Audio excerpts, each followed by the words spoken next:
Ce qui vient de se passer au Venezuela, contrairement aux apparences, est un avertissement supplémentaire à l'ensemble des gouvernements et des pays en lutte pour leur souveraineté totale. C'est un avertissement pour l'Iran, où Donald Trump menace désormais d'intervenir pour soutenir des manifestants contre le gouvernement. C'est-à-dire, en réalité, soutenir le coup d'État.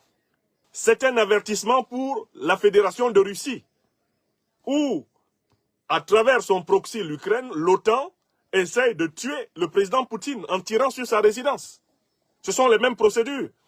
C'est un avertissement pour la Chine, qui, confrontée à la crise de Taïwan et de Hong Kong, eh bien, devrait bien voir que d'avoir laissé se faire l'invasion du Venezuela, cela n'exclut pas que dans les plans américains, l'invasion militaire de la Chine soit dans les bacs. C'est un avertissement sans frais pour les pays africains, panafricanistes révolutionnaires, et ici, notamment l'Alliance des États du Sahel. Qui peut le plus, peut le moins. La méthode utilisée par le président impérialiste américain contre le président vénézuélien indique celle qu'il aimerait bien pouvoir utiliser pour rétablir la suprématie des Occidentaux sur l'uranium, sur l'or, sur le gaz, sur le pétrole, sur le café, le cacao, le coton, sur les richesses faramineuses de l'Afrique, depuis le Sahel jusqu'à la pointe du Cap d'Afrique du Sud.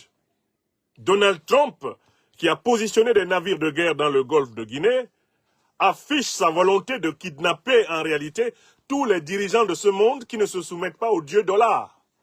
Donald Trump affiche sa volonté de kidnapper tous les dirigeants de ce monde qui ne se soumettent pas à l'impérialisme américain, qui ne donnent pas priorité aux multinationales américaines dans l'exploitation de leurs ressources.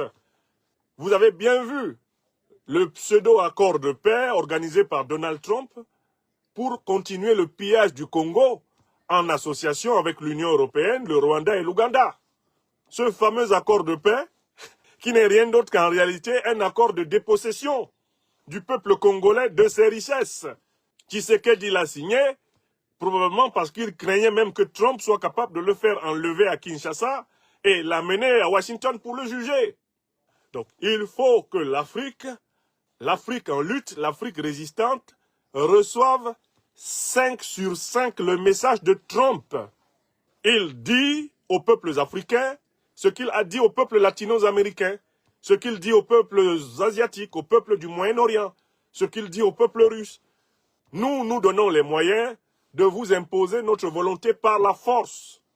Nous nous donnons les moyens de kidnapper vos leaders s'ils ne nous obéissent pas le doigt sur la couture.